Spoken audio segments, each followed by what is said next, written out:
All right, fantastic. I got a message for you. I got a message for you. And I got a story I want to share with you.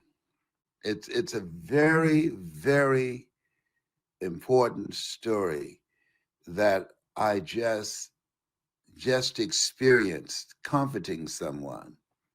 And I believe that there's some value. There's some value in it for you, value in it for me, and value in it for a lot of people who want to live their lives and do what they are here to do, what they came here to do. And everybody don't feel like that, and everybody are not in that level of consciousness. That's why at this stage of my life, I'm at a no nonsense place. With February 17th, I turned 76. Yesterday, I turned 25. I'm a 25-year-old man trapped in a 76-year-old body. Oh my goodness. But listen to me. I want to share something with you. I was talking to a friend and she sounded down in her voice. Have you ever talked to someone and you knew because how well you knew them, you knew something was going on? And this friend of mine is my business partner, been friends for a long time. I just love who she is as a mother, as a person, and as a friend, and who she's been to me, and very, very talented and gifted. And she's a ghostwriter. And she found out that a person who had engaged her to write a book for her, that the person died and never got it done. And she said, I feel so bad about it. I asked her, I said, did she come back to you and tell you, I'm ready to do this? And the lady said, Mr. Brown? I said, yes. She said, we buried a good man today. I said, yes, we did. He and I were friends since second grade. Yes, wherever I was, Boo was there. He always had my back. My brother used to say, if there's a choice between saving me and saving Boo, I think you would save Boo. I said, don't ask me that question. Don't ask me that question because we were so close. We were so close, and he knew it. Everybody knew that. We were very close, inseparable. So that day, it was a rough day for me. Rough day. And she said, you have talked in your speeches about Boo being a great cook. I said, yes, he was a great cook. He was a chef, and he had Bahamian dishes and Jamaican dishes. Yes, yes, Caribbean dishes. And he could cook anything, and he could bake. And when Boo would cook, the angels would stop flapping their wings. We would all be waiting, salivating. Boo, just tell us when you want us to come in.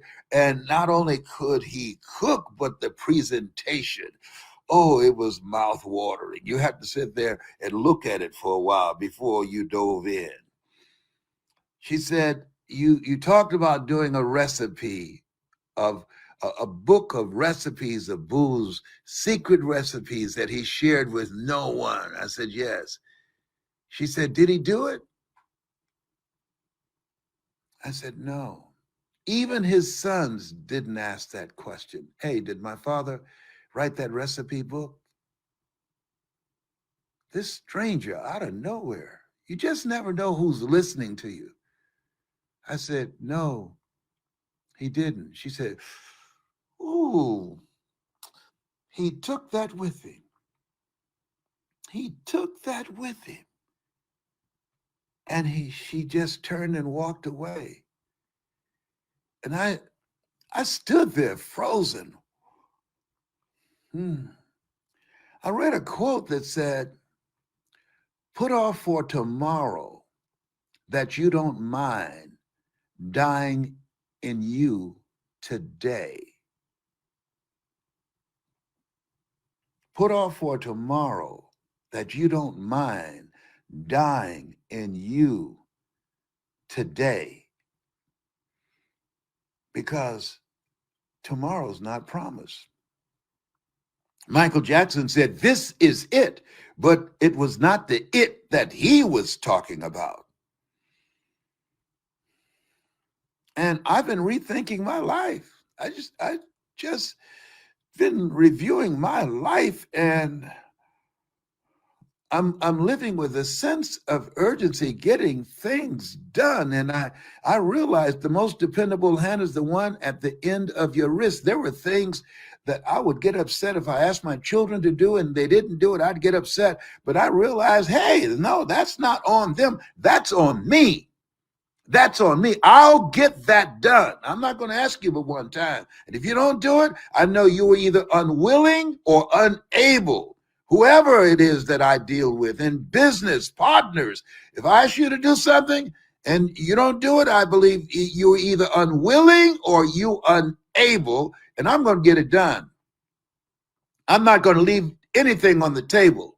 I'm going to live like Virginia Clark said, my very good friend Vi Clark, who passed from the coronavirus, that the first female radio personality in Columbus, Ohio. I hired her, and she said, and her daughter gave me this quote. She was a very good writer, but she didn't like writing. It was her talent. You ever known somebody who had a good talent, but they didn't care anything about the talent? They didn't want to do that. They didn't like that. They liked something else. Vi loved playing bridge. She didn't like writing, but she could write and very good. And she wrote for me, and her daughter knew, Marcy, she knew how much I loved her mother's writing.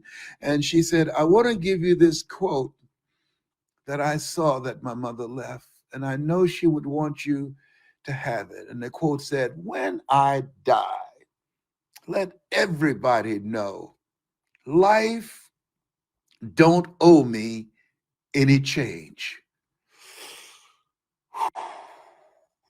Life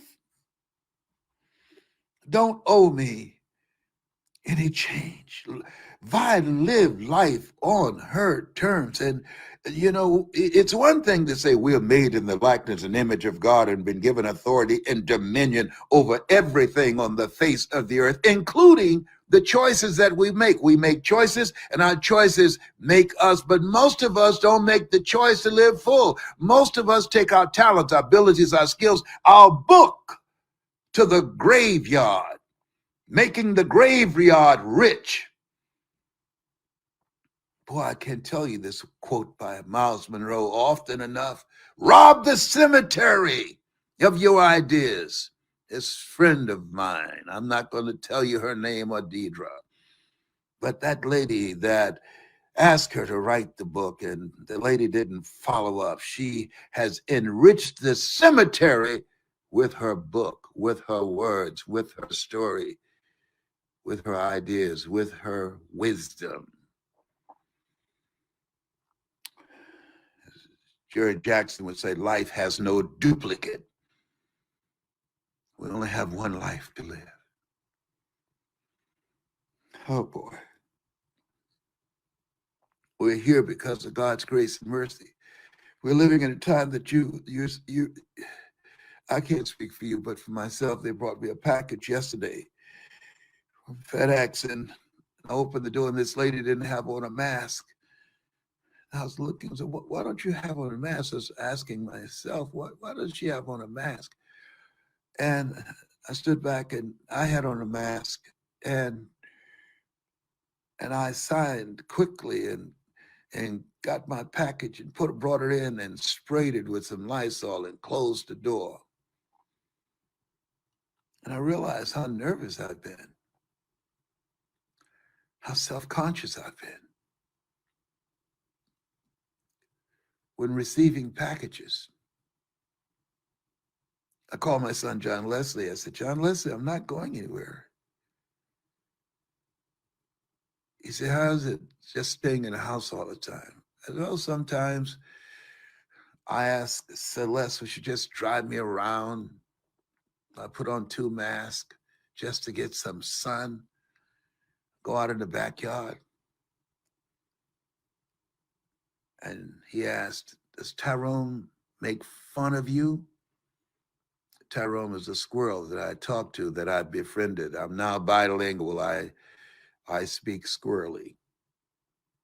A friend of mine, won't tell you her name is Erica McKay. She said, "Don't you ever tell anybody that you're talking to squirrels now.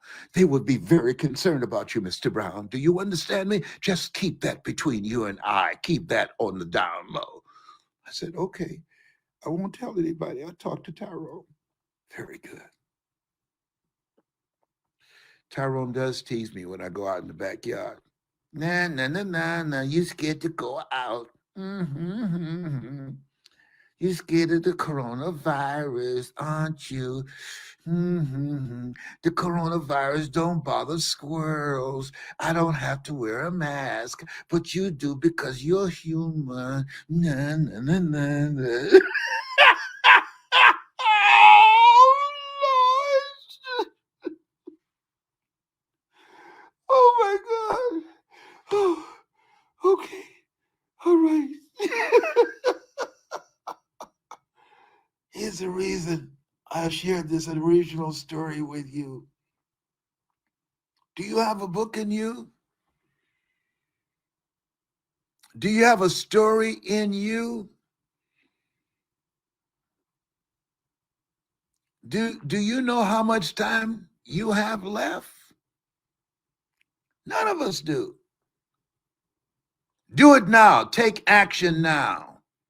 I'm going to help you. Let me share with you what I'm going to do after I finish. After that conversation, I've been sitting on and putting off and letting life get in the way of doing my book. You've got to be hungry. The Greatness Within to Win, the audio version of it. I've been putting it off. You won't hear me no more today. I'm going to get this done. And my punishment, because I love talking to you. I love inspiring you. I love making you feel good. When I'm letting negative thoughts creep in, all I have to is come and talk to you, and I feel great. But I'm punishing myself. I'm not going to, you're not going to see me till I get this done. And my reward is to come talk to you and say, I did it. I did it. I did it. I did it. I got it done. I'm going to spend the rest of the day. I'm not going to put it off for tomorrow because I wouldn't want that book, the audio version of it, to die in me today. No, no, no. I'm not going to do that. No. I'm putting off everything. Everything. I'm putting off everything. I'm going today. This is it. This is it. I'll come back on. Get ready to order it. Cause it's gonna be bad, baby. It's gonna be. I'm gonna get the butter from the duck.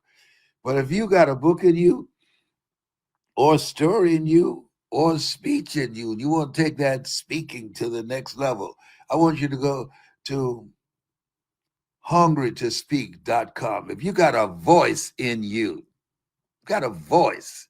I was talking to somebody named Patricia Barnes. She said, I was born to speak. I said, you're the kind of person that I love to work with. I was talking to Annie out of the UK.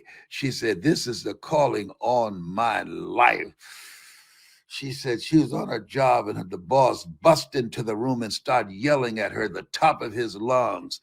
And she said at some point, she don't know if he stopped yelling or she stopped listening. And she heard a voice that said, not today, never again. And she got up and she walked out. And the people on her job called and said, are you coming back? Are you going to file a lawsuit against him? And she said, no, give him a raise. He forced me to do something that I didn't have the courage to do myself. Give him a raise. I'm going to live my calling. I'm going to speak. I'm going to speak. And she called me. She's got a book called Your Life is Calling. I'm writing the forward for it today. Last night she texted me. She said, I'm coming for you. Get my forward done. I said, okay, it will be done today. Today it's done. I'm sending that forward to her today. I wish when I started out, some of the icons would have done my forwards for me. They wouldn't. They saw me as competition. A young man asked me yesterday, why are you talking to me? I'm talking to you one-on-one. People on your level don't talk to me. And speakers on this level trying to learn. Why? I said, because I want to help you get there and shorten your learning curve. I wish I could have gotten someone to pay attention to me. You're a gifted young man. I can tell it. You're on a mission. You remind me so much of myself when I was your age. And I want to help you. That's the calling on my life now. I just felt like he was my son. I have a lot of spiritual sons, boy. God has been so good to me to bless me with some young men and women and people who are hungry, who feel there's got to be more to life than this.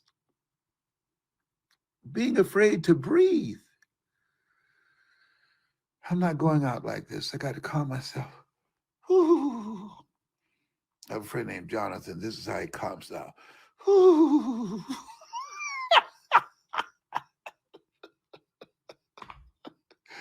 Oh. Okay. I'm going to put my book on audio. I got my microphone. I got everything. You see, I got everything, everything I need. I'm ready. I'm ready to start reading. Yes. I'm bringing it to you. I'm bringing it to you. You're going to love it too. You're going to have fun. Because, see, it's one thing to write for the eye. It's something else to speak for the ear. In my book, you can't hear my laughter or my voice fluctuations. Are you feeling me up in here? I got to do this today. I'm not putting it off for tomorrow. I'm so glad she called me about that. Can you know sometimes people can call you about some stuff that's bothering them, and then you realize that, you know what? Therein lies the sign. That's bothering me too. You talk about she left here and didn't write that book. I don't want to leave here and not do the audio version of my book that's already here. I ain't through yet. Just put it off. Letting all kind of stuff get in the way. I'm not gonna look at the news. I don't need to do that. My boy 45, he gone. And so I don't, I'm not going to even talk to you, Tyrone. I ain't talking to you now. Don't be trying to get my attention. I ain't bringing you no peanuts and walnuts. No, I ain't doing none of that. Don't be trying to cry and make me feel sorry for you. Mr. Brown is not going to talk to me. Yeah, you got that right. I ain't speaking no squirrely today. All right.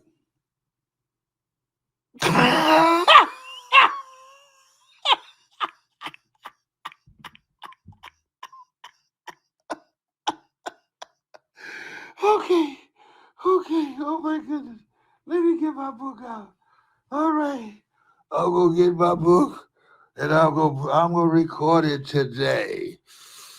Next time you see me, it will be done. Page 1, the introduction. You might wonder why I said you've got to be hungry. People that are hungry are unstoppable. People that are hungry are relentless. People that are hungry take no prisoners and they eat the wounded. I was hungry to take care of my mother. I was hungry to make my mother proud of me. Just give me a little preview. Bye for now. If you are hungry to get something out of you, get it out today.